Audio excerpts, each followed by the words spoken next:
Sebelum menonton, hendaklah subscribe YouTube Ladang Rejeki. Semoga dilimpahkan rejeki dan keberkahan kita semua.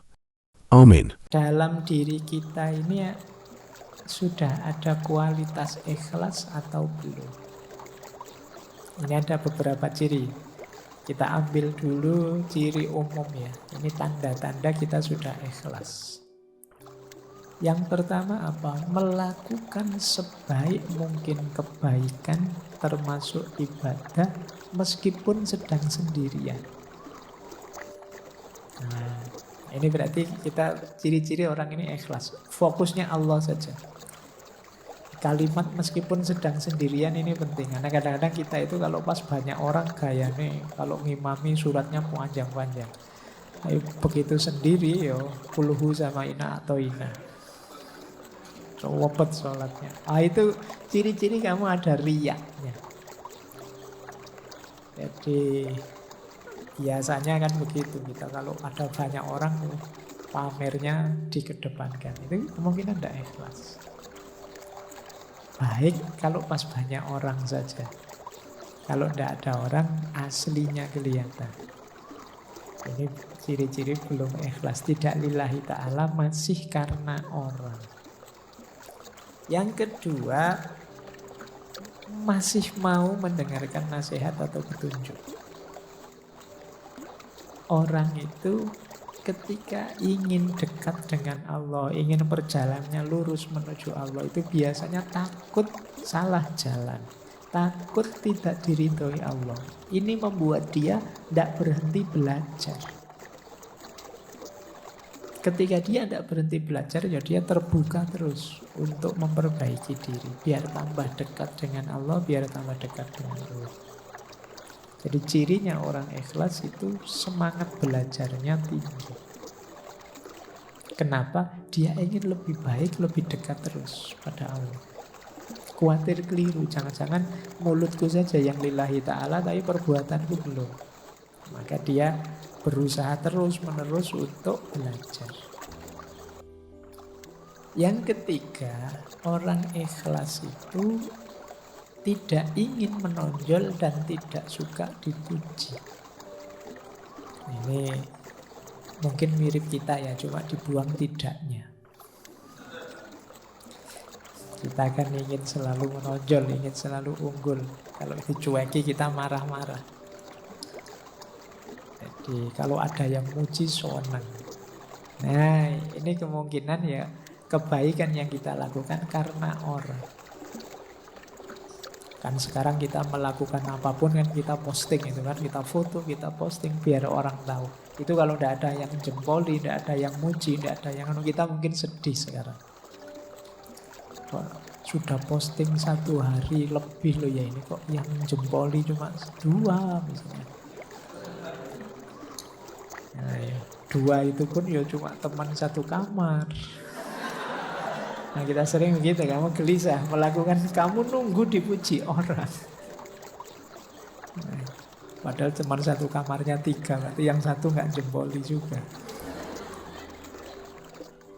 Nah kita ingin hari ini kan peradaban hari ini tuh peradaban yang sering saya sebut istilahnya FOMO itu kan, fear of missing out. Kita khawatir hilang, ingin kelihatan terus, ingin menonjol terus. Melakukan kebaikan kalau tidak diposting kan kita rasanya ada yang kurang. Kadang-kadang sholat saja kan kita posting, berangkat ke masjid nih, terus nanti di depan sana. Nah, ya kan, terus duduk paling depan nih misalnya, terus wah, terus gitu. Kadang-kadang sholatnya pun kamu taruh HP-mu di syuting, ngaji juga begitu kamu. Ingin selalu kelihatan.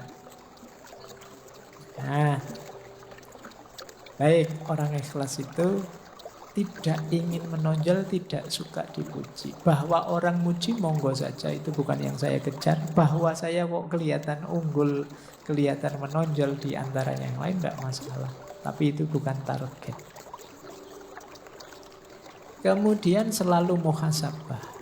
Tidak merasa sudah paling benar, sudah paling ikhlas, sudah paling nomor 1.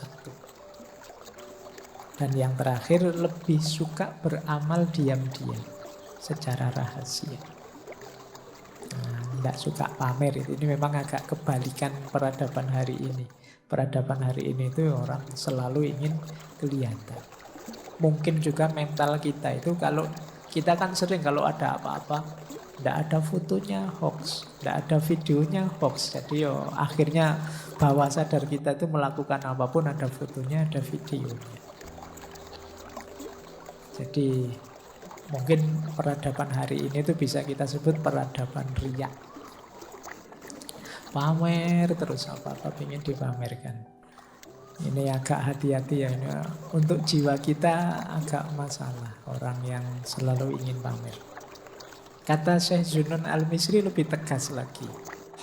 Kata beliau, orang ikhlas itu adalah orang ketika dipuji atau dicela, dia tidak akan terpengaruh.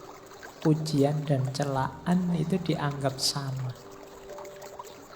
Kalau dia yakin ini kebaikan, dipuji orang atau dicela orang, dia tetap melakukan. Ada yang ngasih jempol atau tidak, saya yakin ini baik, ya saya jalan.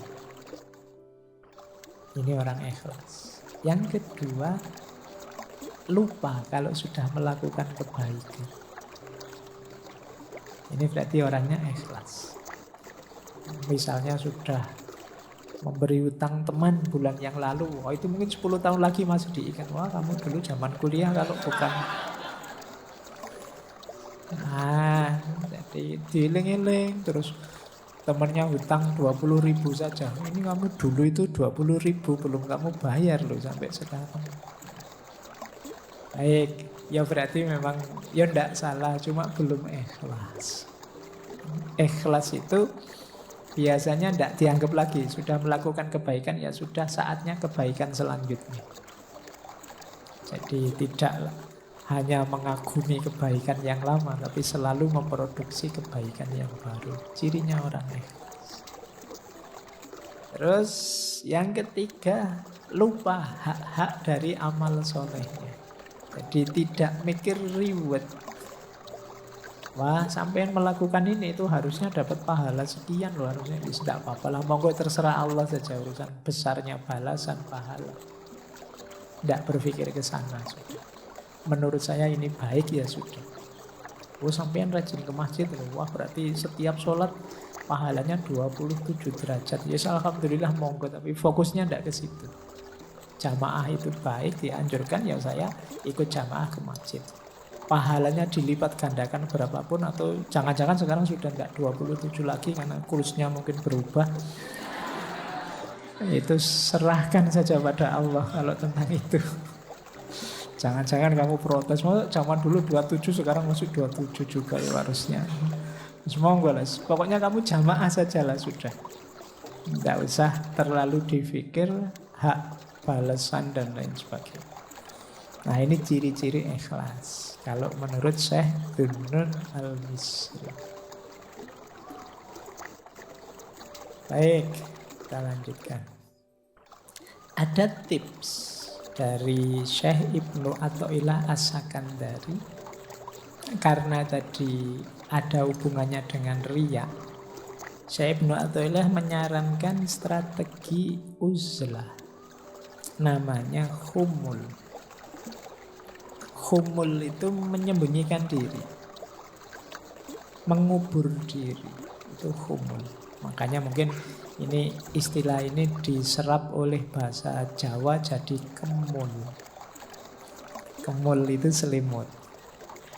Kalau kita pakai selimut kan tidak kelihatan. Kata saya Ibnu Athaillah, idfan wujudaka fi ardil khumuli, fama nabata mimma lam yudfan lam yatimmu nata ijuhu.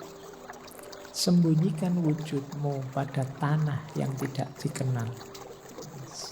Sebab sesuatu yang tumbuh dari biji yang tidak ditanam tak akan berbuah sempurna. Kalau kesusu ingin tampil, kesusu ingin kelihatan, ya kita tidak akan tumbuh. Untuk bisa tumbuh, kita harus masuk dulu tidak kelihatan. Ikhlas juga begitu. Ayo kita latihan ikhlas dulu, jangan kesusu pamer dulu. Jangan kesusu ingin dikenal, ingin tampil, ingin terkenal dulu. Ayo menyempurnakan diri dulu. Ayo melatih diri dulu sampai di level ikhlas yang kita tidak lagi punya pamrih duniawi, target-target yang tidak penting selain Allah. Kalau sudah mampu ikhlas, saatnya kita kelihatan. Pasti akan kelihatan. Maka strateginya menurut saya Ibnu Athaillah khumul. Jangan kesusu pamer, fokus saja pada perbaikan diri sampai ke level ikhlas. Jadi strategi pertama ini. Strategi kedua, di sini kita baru ketemu mahabbah. Untuk bisa ikhlas, hubungan kita dengan Allah, ayo kita tingkatkan ke level mahabbah. Tidak sekedar level formalitas, kewajiban, apalagi keterpaksaan. Kenapa kalau di level mahabbah lebih mudah ikhlas? Karena dalam hubungan cinta, orang itu yang jadi fokus, yang jadi perhatian, yang jadi target keinginan itu hanya yang dicintai. Dalam cinta orang bahkan mengorbankan dirinya, egonya demi yang dicintai. Loh, ini kalau yang kita cintai Allah kan berarti hidup kita tadi ikhlas itu kan lillahi ta'ala, hanya untuk Allah saja, otomatis terpenuhi. Jadi begitu relasi kita dengan Allah adalah relasi cinta mahabbah, otomatis tanpa diminta hubungan kita dengan Allah jenisnya jenis ikhlas. Oke. Yo, ikhlas itu kan yang dalam mahabbah itu kan cirinya apa? Mahabbah itu unconditional, tanpa syarat. Orang yang benar-benar cinta itu kan kalau melakukan kebaikan untuk yang dicintai itu kan tanpa syarat, tanpa aku cinta padamu asal engkau mau begini ya begitu, itu namanya belum cinta. Ini di sesi-sesi cinta sudah bolak-balik dijelaskan. Cinta yang sejati itu unconditional. Aku mau sama kamu asal IP-mu minimal 3,7 lah kalau masih. Nah, ini namanya tidak cinta.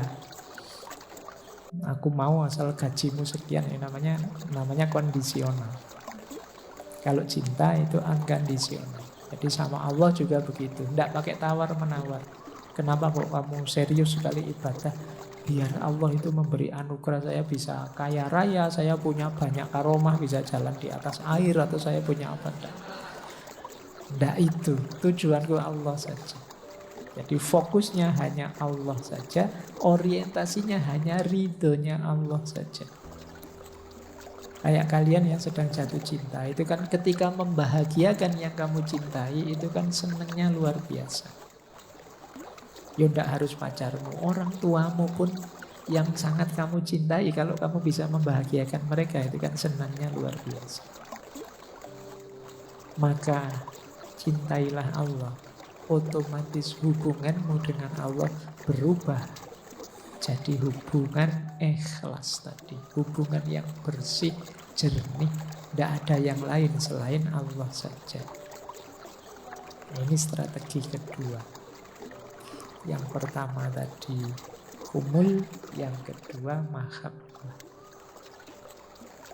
Ada tips dari Imam Ghazali untuk meningkatkan mahabbah kita menuju mahabbahnya Allah, cinta pada Allah. Jadi ini kalau bahasa saya teori dari mahabbah menuju ikhlas. Kata Imam Ghazali, ayo dipikir pelan-pelan ya. Orang itu sebenarnya secara alamiah itu harusnya mencintai Allah. Nah, ini rutenya ini. Yang pertama apa? Orang itu biasanya muhibbun li nafsihi, cinta pada dirinya. Ini yang disebut ego tadi. Jadi ingin menyenangkan dirinya itu muhib li nafsihi. Orang ini karena ingin menyenangkan dirinya, muhibbun li nafsihi, pada akhirnya muhibbun lil muhsin alladzi ahsana ilaihi. Dia juga sebagai efeknya apa? Cinta pada orang yang berbuat baik kepadanya. Orang yang menyenangkan dia, membahagiakan dia. Nah, ini secara natural begitu. Orang itu secara alami cinta pada dirinya, berarti sebenarnya dia juga cinta pada orang lain yang membahagiakan dirinya. Nah, itu muhsin alladzi ahsana ilaihi. Berarti apa? Sebenarnya kita itu punya fitrah al-muhib lil muhsin. Kita itu sebenarnya cinta pada orang baik. Jadi karena orang baiklah yang punya kemungkinan berbuat baik padaku. Siapapun itu orang baiknya. Nah, kalau naik lagi satu level sebenarnya dari orang baik. Kenapa sih kok kita cinta pada orang baik? Karena dalam diri orang baik ada kebaikan. Berarti apa? Sebenarnya kita itu mencintai kebaikan. Kalau kita mencintai kebaikan, kalau kita berpikir lagi lebih dalam, sebenarnya ada Sang Maha Baik, yaitu Allah. Di semua tadi pada ujungnya, kalau kita mau merenung agak dalam, sebenarnya cinta kita itu harusnya sudah tumbuh pada Allah.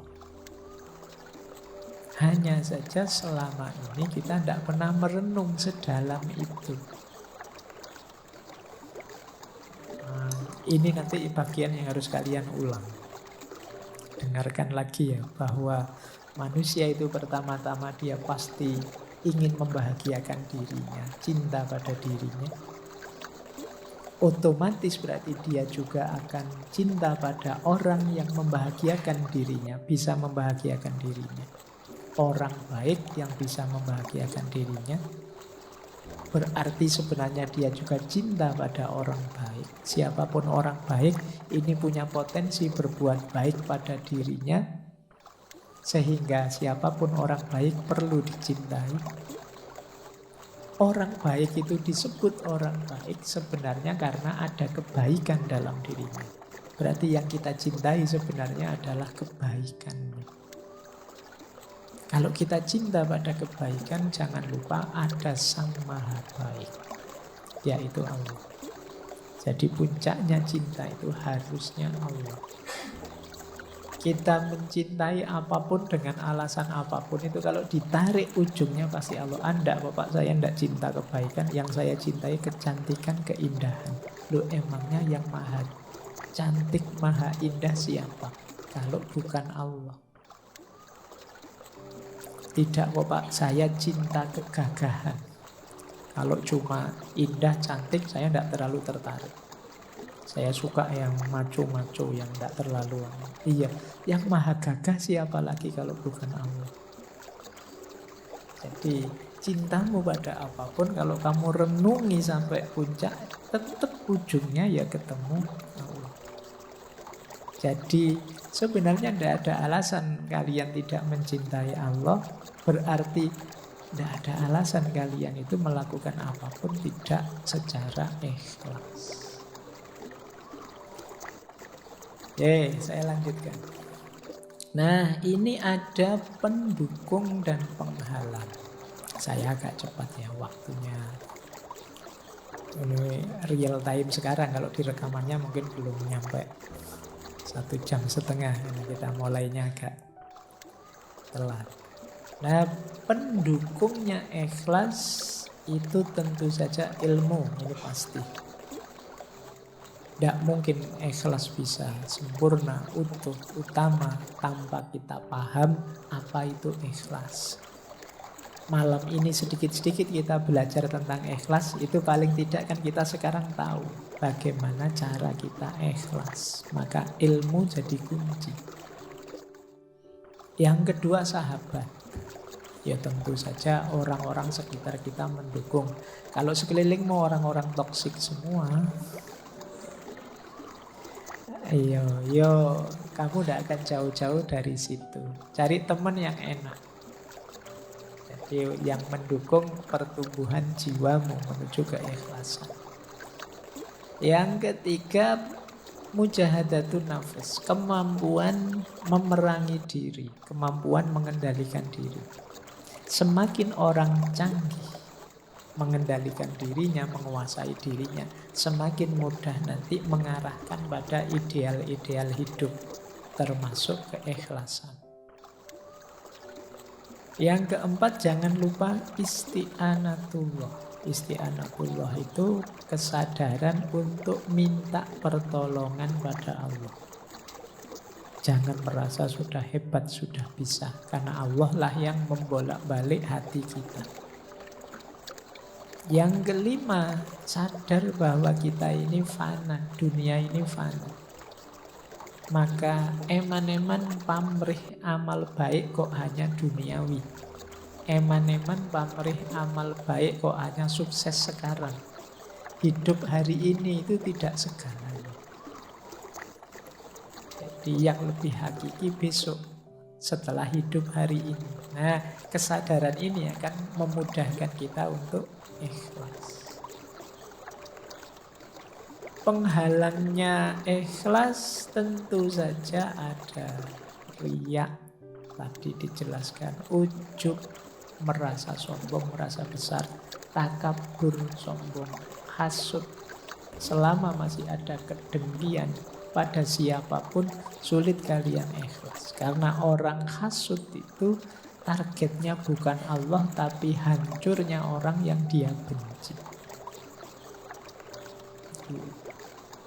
Ini hati-hati, karena hasud itu kalian ingin orang yang kalian benci hancur, kalian tidak sadar sebenarnya engkau sendirilah yang hancur.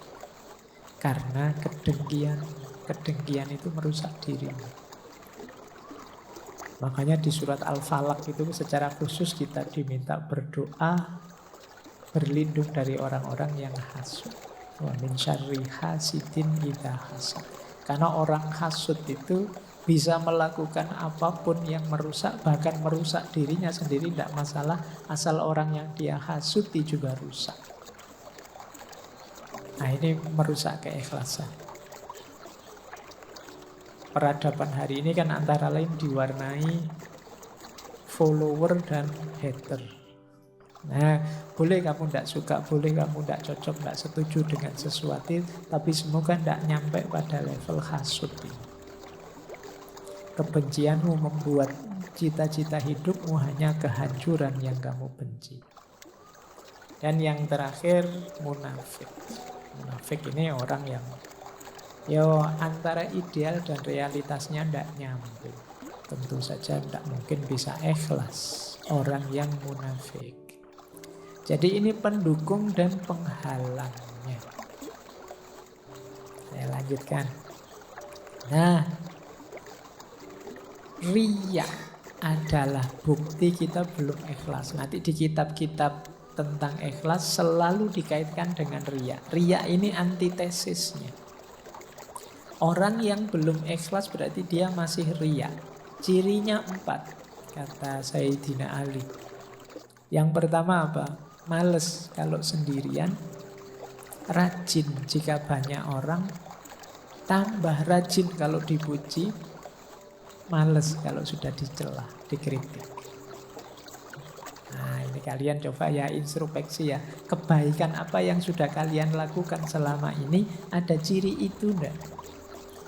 Kalau sendirian ogah-ogahan, begitu banyak orang kelihatan rajin. Kalau sholat sendiri 2 menit, kalau ngimami orang banyak bisa 8-10 menit. Nah, itu alamat ada unsur pamernya. Tambah rajin kalau dipuji, wah sampean kalau ngimami suaranya indah sekali. Wah, besok tambah panjang suratnya. Males kalau sudah dicela. Begitu dikritik, besok disuruh ngimami, yang lain sajalah, saya ada kekurangannya. Nah, itu coba hati-hati dengan riya.